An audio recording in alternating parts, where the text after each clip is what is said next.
Hey you guys, it's Peter and welcome to my channel, Peter Watches TV, where I watch all the TV shows and then I come over here and I talk about them. And today, we're getting back into the true crime a little bit today. Well, a lot today. Today we're going to talk about the new 3-part series that came out on HBO Max called The Mortician. And I am so excited to get into this and talk about it. I have a lot of notes. I have a lot of thoughts about this. And I have a lot of true crime coming your way very, very soon. I have the new 4-part, I think it's been out like 2 weeks now, the 4-part Sherry Papini case documentary series that came out where she's interviewed. I also want to do the Ocean Gate documentary on Netflix, the Astroworld documentary on Netflix. I have like 5 or 6 true crimes that I want to come over here and I want to react to, true crimes that I want to react to. But today I want to talk about The Mortician. Okay, so if you guys have not heard about this documentary, I really wanted to watch it when it first came out, but HBO released it 1 episode a week, and I'm not down with that. I just wait till the whole thing's out and then I watch it. So last night I watched the whole thing. It's a 3-part series. Let me read you the synopsis for it really quick. It's 2025. It's a brand new documentary that just came out. The overview is unraveling the haunting story of LA's most infamous family-run mortuary.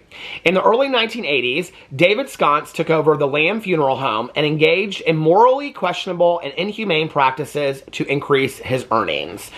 So I didn't really know what to expect going into this. I had watched the trailer about it, and the trailer looked very spooky, and it looked very, very strange, and it talked about cremating multiple bodies at the same time, but then it insinuated all this other kind of stuff.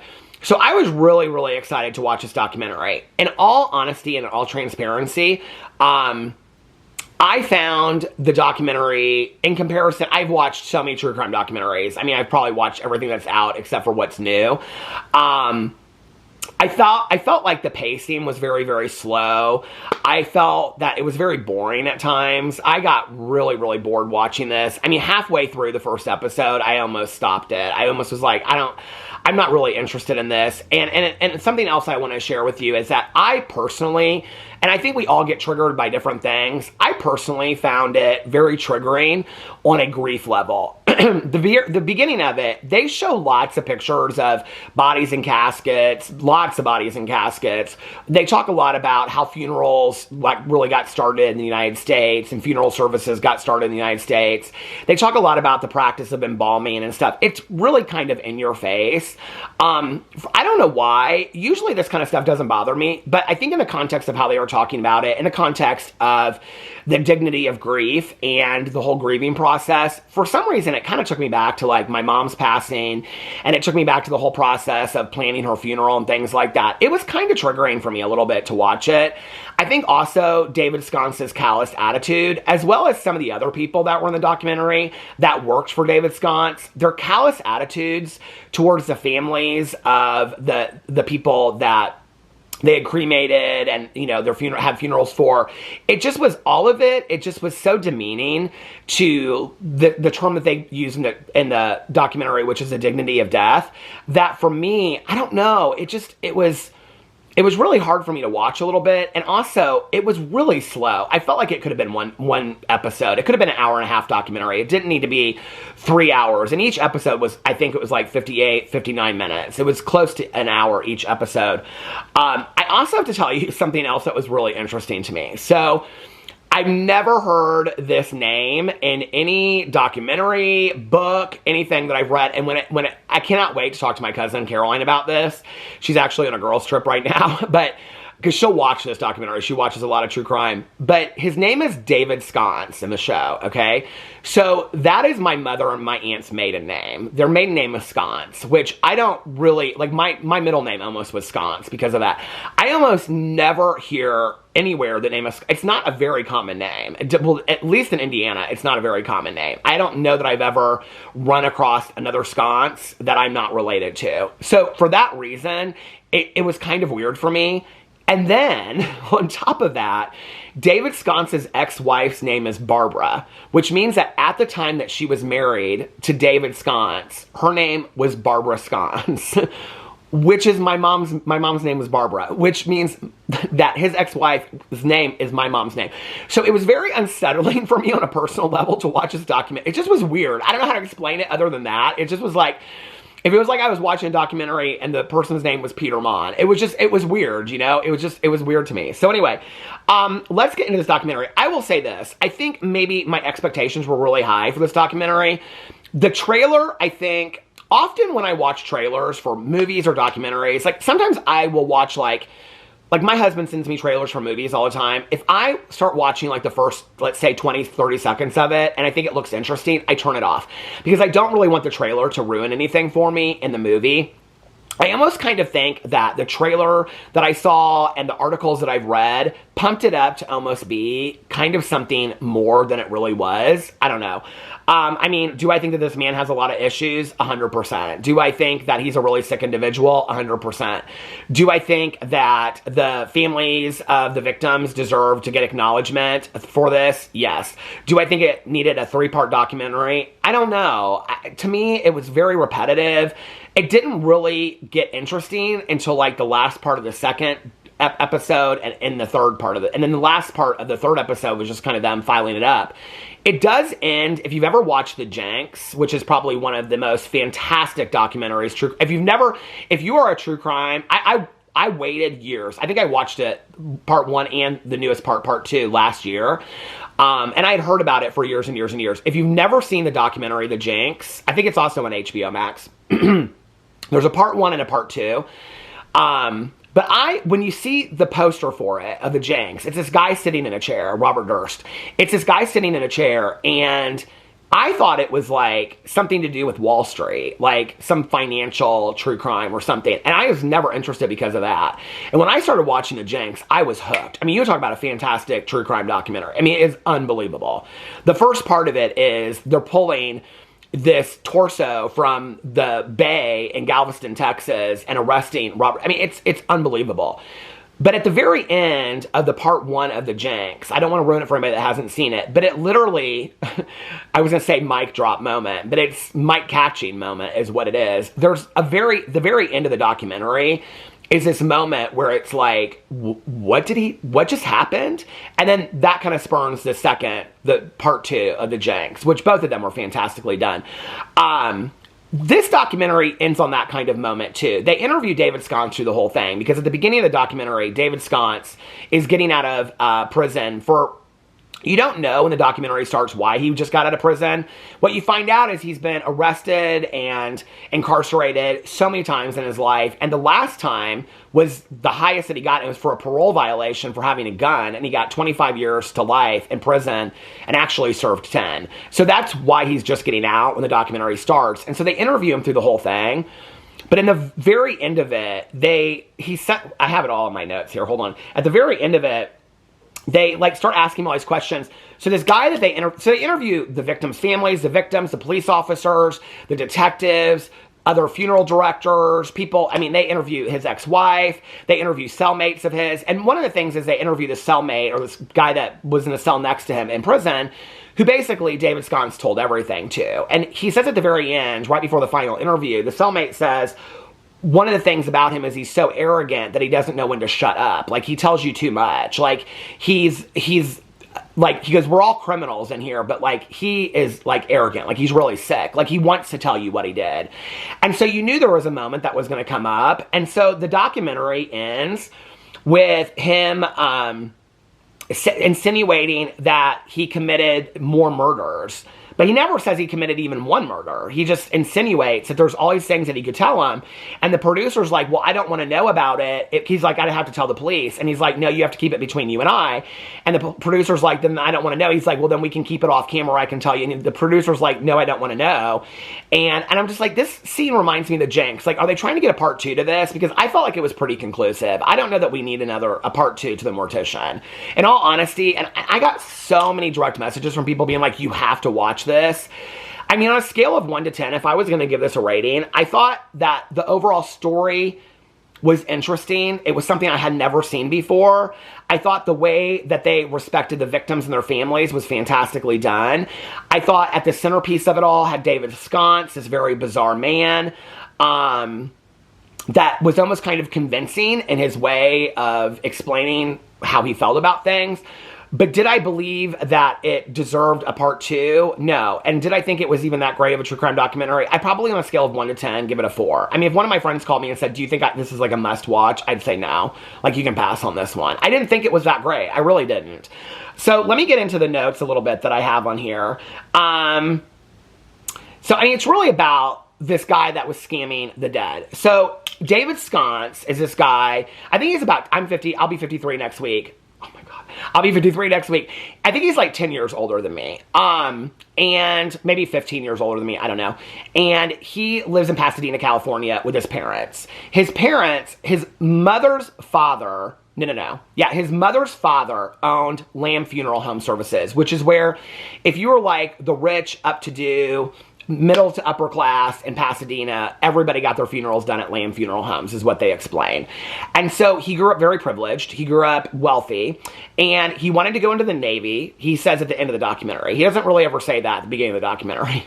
At the beginning of the documentary, he says he wanted to play football, but he fell into a gopher hole, a groundhog gopher hole, I think he says, and he hurt his knee, and then he couldn't play football anymore.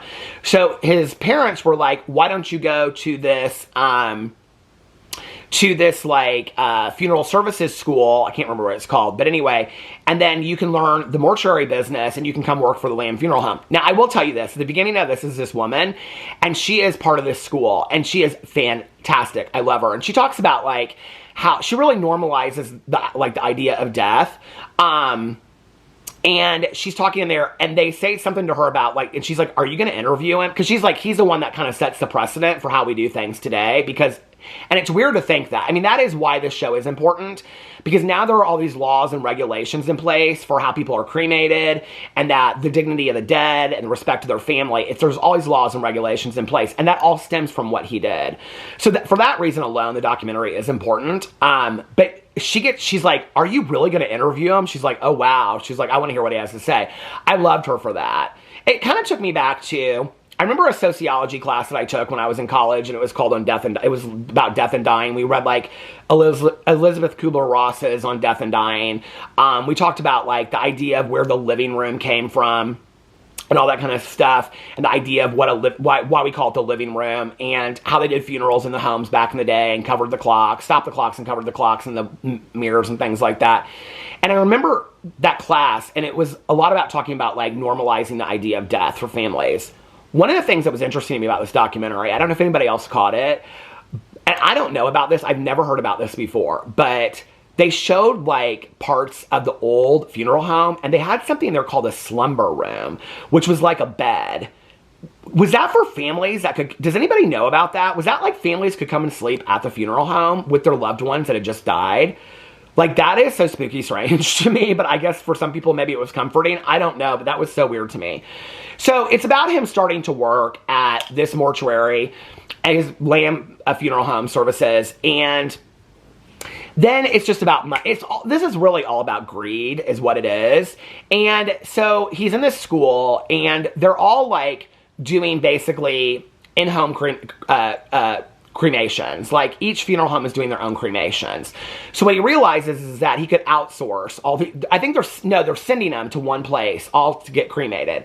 So what he realizes is that he could low bid this place, and then he could get all of these bodies from the funeral homes that are getting cremated. Well, then what he realizes is that most of the bodies that are being cremated, the families aren't even picking up the ashes. They're doing them at sea, which means it doesn't really matter whose ashes in his eyes they are, because you're just putting them all in the sea. And he stands by this. He stands by the belief that it doesn't really matter whose ashes they are, and once you're gone, you're just a body. Which I have to say, for me, is a little weird, because my mom, before she passed away, she said to me, like, don't get attached to my body, I'm just a bag of soul. Like, she did not believe that once she was gone, like, her body was anything whatsoever. So that was kind of hard for me, because when he said it, I was kind of like, I don't know, like, that's kind of how my mom felt a little bit. Like, I don't know that if my mom, like, if my mom was watching the documentary, I think today, she'd say, I think the man is callous and lacks remorse and he's sick. But I think at the same time, she'd say, but I'm just a bag of soul, and when I'm gone, my body is whatever. I think she, would agree with that. So for me, it was a little conflicting, but it wasn't just that. I mean, he went so much further. At one point, they were burning up to 200 bodies at a time together. I mean, it was really, that scene was hard for me to watch. So he just starts cremating more and more of these bodies. He hires these bodyguards to basically, protect him, because the other funeral directors are starting to question him in town. Like, how is he doing so many bodies? Because there's this whole process of how long it takes to, like, heat up the crematorium, cool down the crematorium, put the bodies in the ash, take the body back to the mortuary. You have to do all of that for each person. Well, he was doing like 20 times that. And so people were cluing in that there was something else going on. And then he hired these bodyguards, and then, it was a lot, you guys. It was a lot. But that wasn't just the tip of it. And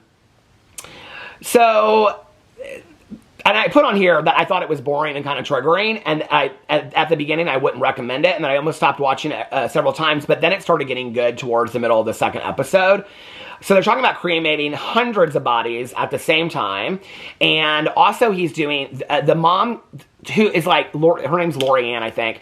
She's supposed to be like the nicest person in the entire world. What you kind of find out at the end is that she's the one that's like, the ex-wife says she thinks she was the ringleader of the whole thing.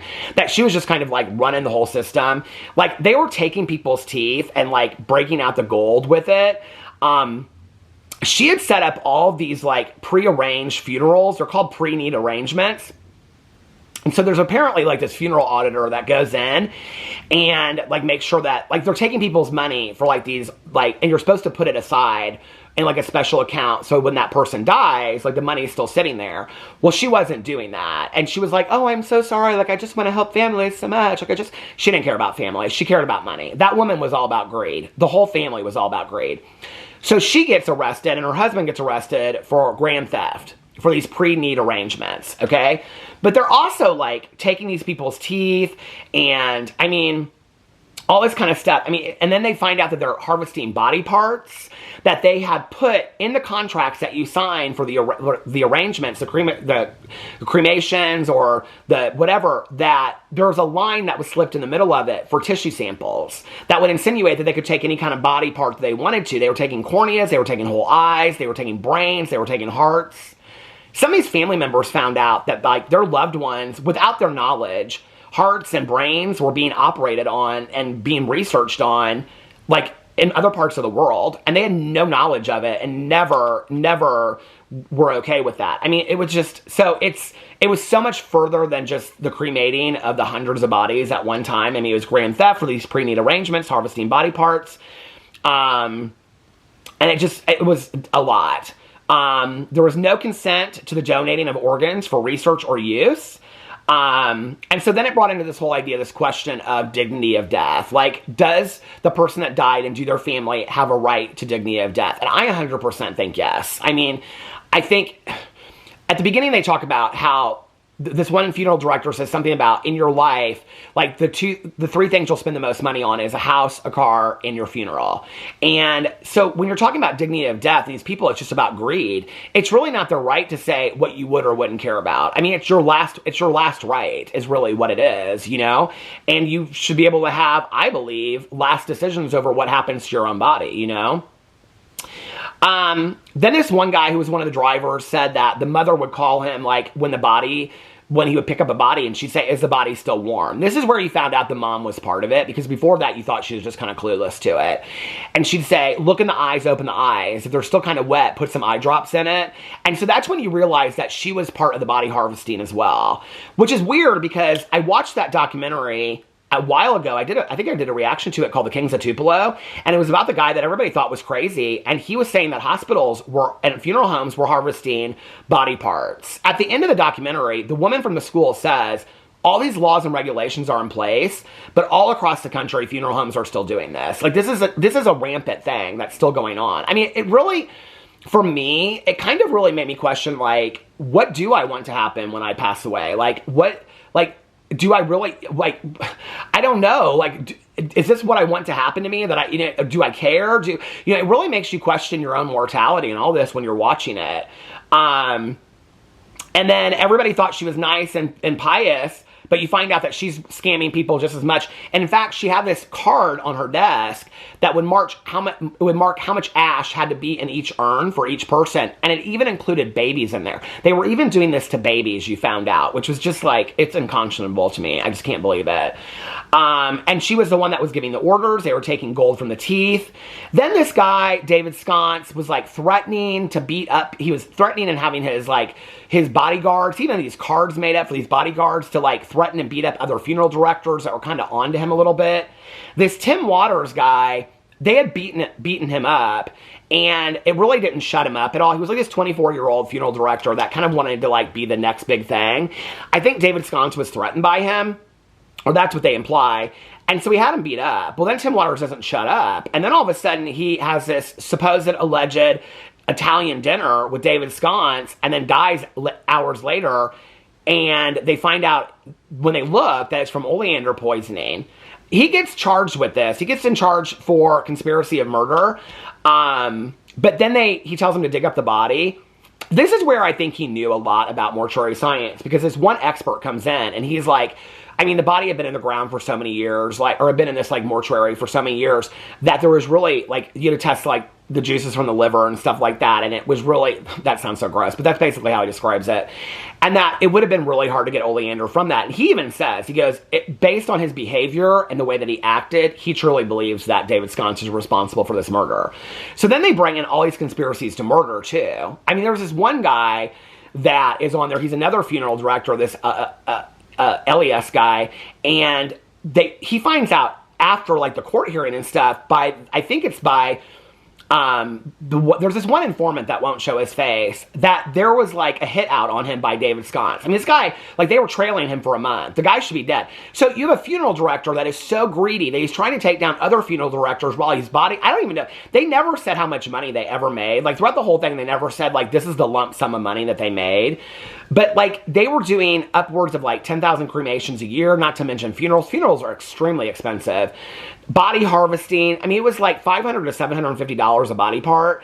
On top of that, they were like transporting all these bodies, doing cremations for other people.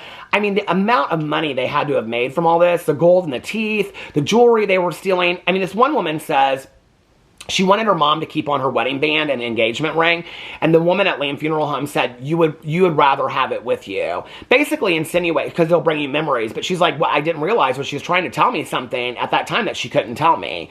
The whole thing is just, I don't know, it's so bizarre.